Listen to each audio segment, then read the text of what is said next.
فاتحہ۔ بسم اللہ الرحمن الرحیم۔ اعوذ باللہ من الشیطان اللعین الرجیم۔ بسم اللہ الرحمن الرحیم۔ الحمد للہ رب العالمین، والصلاة والسلام علی اشرف الانبیاء والمرسلین، سیدنا و نبینا و شفیعنا و مولانا بالقاسم محمد، اللہم صلی علی محمد و آل محمد وآل الطیبین الطاہرین المعصومین المظلومین، ولعنۃ اللہ علی اعدائہم وقتلتہم وغاصبی حقوقہم اجمعین من یومنا ھذا الی قیام یوم الدین۔ اما بعد فقد قال اللہ تبارک و تعالی فی کتابہ المجید والفرقان الحمید، وهو أصدق الصادقين وقول الحق۔ بسم الله الرحمن الرحيم۔ إنا أعطيناك الكوثر فصل لربك وانحر إن شانئك هو الأبتر۔ تمام مومنین اور مومنات، یہ آن لائن مجلس بعنوان انہدام جنت البقیع جو سماعت فرما رہے ہیں، ان تمام حضرات تک ایک پیغام ہے کہ اس مختصر سے بیان اور ایک مختصر سی مجلس سب سے پہلے انہدام جنت البقیع کی تعزیت ہے، اپنے زمانے کے امام حضرت ولی عصر قائم آل محمد کو اور کل اہل بیت کو تعزیت ہے، بی بی فاطمہ زہرا سلام اللہ علیہا اور متعدد معصومین کے روزے کو جو ملعون نے مسمار کیا سعودیہ حکومت نے، اس کی تعزیت تمام مومنین کو، مومنات کو اور زمانے کے ہر ان حق پرست کو جو نبی پاک حضرت محمد مصطفیٰ صلی اللہ علیہ وآلہ وسلم کا کلمہ پڑھتے ہیں۔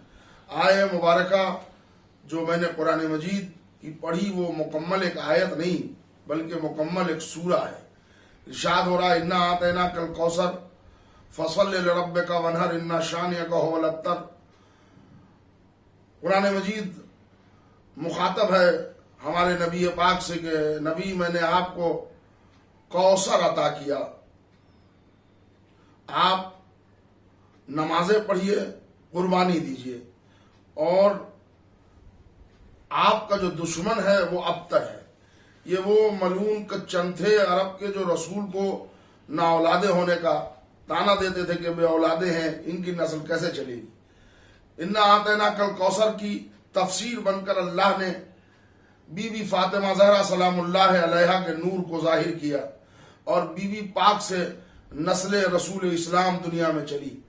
وہ نواسب، وہ ظالمین، وہ بنی امیہ کے پیروکار، وہ ظالمین رسول کی نسل کو پھلتا پھولتا دیکھنا نہیں چاہتے تھے۔ چنانچہ جو آج تاریخ منائی جا رہی ہے وہ بی بی فاطمہ زہرا ایک مرکزی کردار ہے جنت البقیع، جن کے روزے کو مسمار کیا گیا، انہدام کیا گیا 1344 ہجری میں، آج سے تقریباً 95-96 سال پہلے جو اس روزے کو مسمار کیا گیا، یہ اسی دشمنی کی ایک کڑی تھی۔ ورنہ جنت البقیع میں خالی ایسا نہیں ہے کہ شہزادی دو عالمیان کی قبریں ہیں، وہاں ایک سے ایک معتبر شخصیتیں، اہم ترین شخصیتیں وہاں دفن ہیں۔ خود جناب عقیل وہاں دفن ہے، رسول اللہ کی متعدد ازواج تقریباً 8 بیویاں حضور کی جنت البقیع میں دفن ہے۔ خود حضور پاک کا وہ لڑکا جو ماریہ قبطیہ کے بطن سے پیدا ہوا تھا، جس کا نام ابراہیم تھا، 2.5 سال زندہ رہا، اس کو حضور نے جنت البقیع میں اسے بھی دفن کیا۔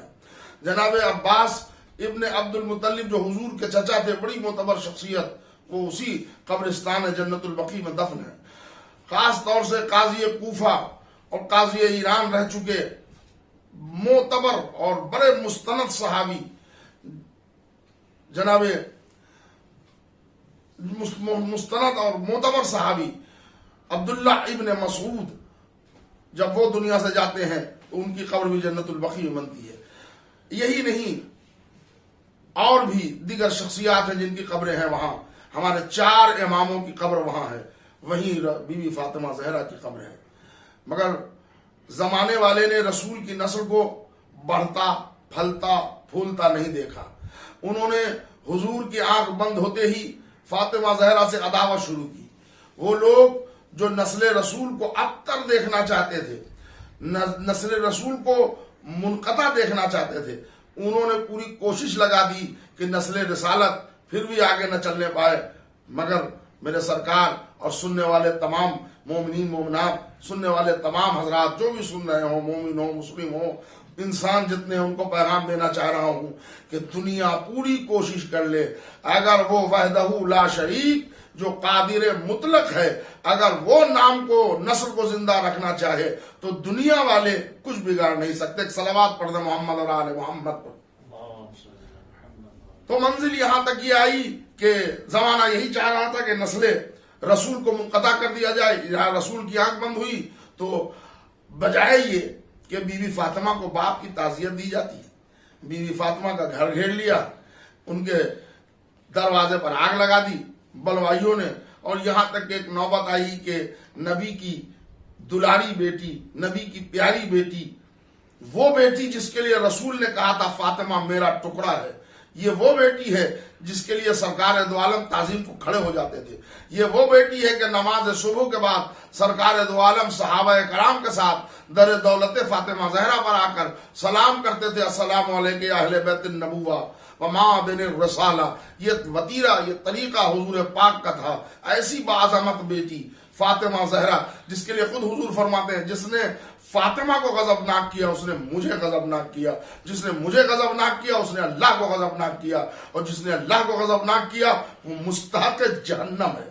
ایسی بیٹی کا بھی خیال ان ظالموں نے نہیں رکھا. کہلانے کو وہ سب کے سب امت رسول تھے، کہلانے کو وہ سب کے سب کلمہ پڑھنے والے تھے، مگر کلمہ پڑھنے سے کچھ نہیں ہوتا اگر انسان کی طینت میں شرافت نہ ہو، اگر انسان کی طینت میں انصاف نہ ہو، اگر انسان کے اندر شرافت نفسی نہ ہو. فاطمہ زہرا کا گھر جلایا گیا، پسلیاں توڑی گئیں. 18 سال کی عمر میں پوری دنیا کے انسانوں سے میں اسد یاور خطیب ملت جعفریہ کے حیثیت سے اور آپ کو اس مجلس و محافل چینل کے ذریعے سے پیغام دینا چاہتا ہوں کہ ذرا انصاف کیجئے. رسول کی وہ بیٹی جس کے احترام میں حضور کھڑے ہو جاتے تھے، 18 سال کے سن میں وہ عصا کا سہارا لے کے چلتی تھی. کیا انصاف طلبی نہیں ہے تم زمانے سے کہ کیا 18 سال میں تو بھرپور جوانی آتی ہے؟ اس میں بی بی سیدہ عصا لے کے چلتی تھی. حضور کی وفات کے 75 دن یا 90 دن کے اندر اندر بی بی پاک دنیا سے چلی جاتی ہیں. بڑی غربت سے شہزادی کا جنازہ رات کی تاریکی میں اٹھتا ہے. جنازے میں بھی امت رسول شامل نہیں ہے. چند حضور کے وہ صحابہ جیسے سلمان، ابو ذر، مقداد، حجر ابن عدی وغیرہ وغیرہ، اور حسن و حسین اور علی کے وہ چاہنے والے خانواد بنی ہاشم کے افراد ہیں. رات کی تاریکی میں بی بی فاطمہ کو سپرد لحد کیا گیا جنت البقی میں، اس لیے کہ رسول کے پہلو میں اجازت نہیں دی گئی فاطمہ کو دفن ہونے کی. علی نے تلوار نہیں نکالی، کوئی بات نہیں ہے، جنت البقی میں دفن کر دیا. بات چلتی رہی، رسول کی بیٹی جنت البقی میں سوتی رہی. مگر یہ وہابی نسل اور وہابیت کو عروج دینے والی ایک ذات محمد ابن عبد الوہاب نام کا ایک ملعون شخص، جس کو یہ بھی برداشت نہ ہوا، اس لیے کہ عقیدت سے لوگ روضہ فاطمہ پر جبینیں جھکاتے تھے، وہاں جا کر بی بی سیدہ کے روضے پر سلام کرتے تھے، دعائیں کرتے تھے، دعائیں مانگتے تھے، اللہ سے بی بی فاطمہ کے وسیلے سے دعائیں مانگتے تھے. قوم کو یہ بات برداشت نہ ہوئی اور اس ملعون نے بلڈوزر لگا کر، اس ملعون نے ہر طرح طرح کی کیفیات سے شہزادی دو عالمیان بنت رسول فاطمہ زہرا کے قبر کو توڑ ڈالا، مسمار کر ڈالا. قبریں توڑ دیں آپ، مگر دلوں پر آپ بلڈوزر نہیں چلا سکتے. آپ روزے مسمار کر سکتے ہیں، مگر زمانے کو جو عقیدت بی بی فاطمہ سے ہے وہ کوئی نہیں چھین سکتا. ایک روزہ توڑا تھا آج پوری دنیا میں 8 شوال 1441 ہجری، آج 8ویں شوال ہے.